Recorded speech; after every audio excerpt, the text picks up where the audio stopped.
प्यारे दोस्तों, आशा करता हूँ कि आप सभी लोग बिल्कुल अच्छे होंगे।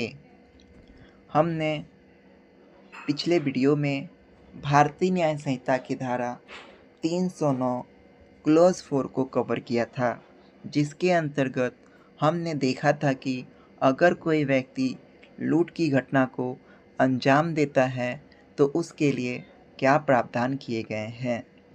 साथ ही साथ आज हम लोग देखेंगे कि अगर कोई व्यक्ति लूट की घटना को अंजाम देता है या अंजाम देने का प्रयास करता है, उस दौरान लुटेरों के द्वारा किसी व्यक्ति को चोट पहुंचाई जाती है, तो भारतीय न्याय संहिता की किस धारा के तहत क्या प्रावधान किए गए हैं। तो चलिए बिना देर किए हुए वीडियो को स्टार्ट करते हैं।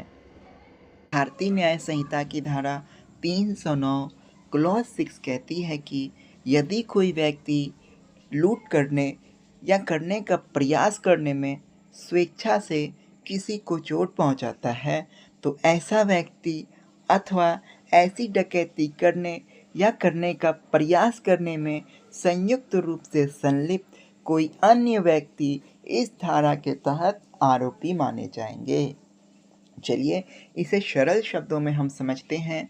अगर कोई व्यक्ति लूट की घटना को अंजाम देता है या लूट की घटना को अंजाम देने का प्रयास करता है, उस दौरान किसी भी लुटेरे व्यक्ति के द्वारा किसी भी व्यक्ति को स्वेच्छा से चोट पहुंचाता है, तो ऐसे व्यक्ति जो लूट की घटना को अंजाम दे रहे हैं अथवा लूट की घटना को अंजाम देने का प्रयास कर रहे हैं, तो उन लुटेरों में संलिप्त सभी व्यक्ति इस धारा के तहत आरोपी माने जाएंगे। आशा करता हूँ कि मेरे द्वारा समझाई गई परिभाषा आपको समझ में आ गई होगी। चलिए इस धारा से संबंधित एक एग्जाम्पल को देख लेते हैं, जिससे कि यह धारा आपके समझ में हमेशा के लिए आ जाए। इस धारा से संबंधित पहला एग्जाम्पल आपके समक्ष ये रहा।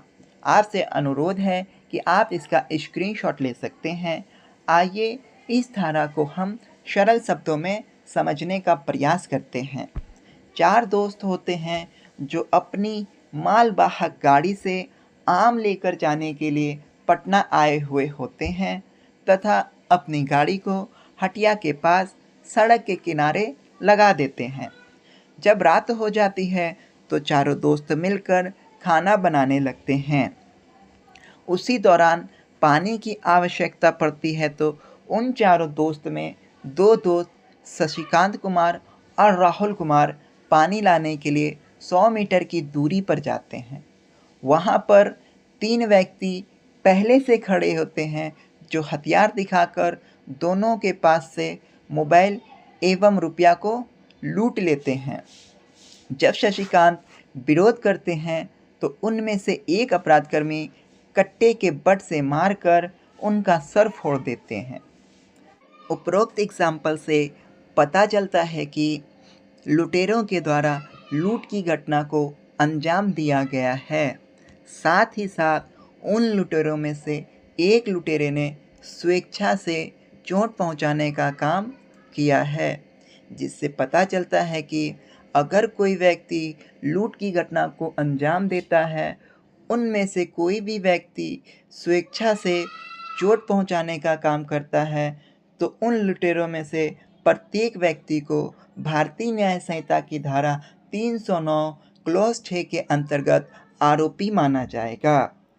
इसके विपरीत अगर लुटेरों के द्वारा लूट की घटना को अंजाम देने के लिए मात्र प्रयास किया गया हो और उस दौरान उन लुटेरों में से कोई एक व्यक्ति जो किसी भी व्यक्ति को स्वेच्छा से चोट पहुंचा देता है, तो उन लुटेरों में से प्रत्येक व्यक्ति को इस धारा के तहत आरोपी माना जाएगा। आशा करता हूं कि आपको समझाई गई सारी बातें अच्छे से समझ में आ गई होंगी। चलिए इस धारा से संबंधित प्रावधानों को देख लेते हैं। इस धारा के अंतर्गत अगर हम सज़ा की बात करते हैं, तो आजीवन कारावास की सज़ा का प्रावधान किया गया है। उसके अलावा 10 वर्ष की कठोर कारावास की सज़ा एवं जुर्माने का प्रावधान किया गया है। यह एक संज्ञेय अपराध है, अर्थात पुलिस आपको कभी भी कहीं भी गिरफ्तार कर सकती है। पुलिस को वारंट की ज़रूरत नहीं पड़ेगी।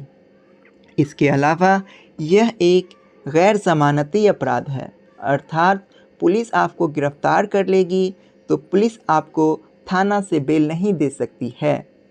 पुलिस आपको 24 घंटे के अंदर माननीय न्यायालय में प्रस्तुत करेगी। इसके अलावा इसकी सुनवाई प्रथम श्रेणी का मजिस्ट्रेट करेगा।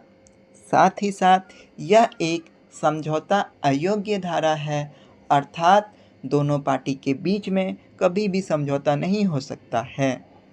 आशा करता हूँ मेरे द्वारा समझाई गई सारी बातें आपके समझ में आ गई होंगी।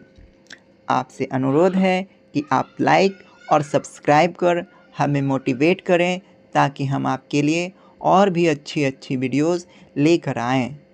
तब तक के लिए आप अपना ख्याल रखें। जय हिंद।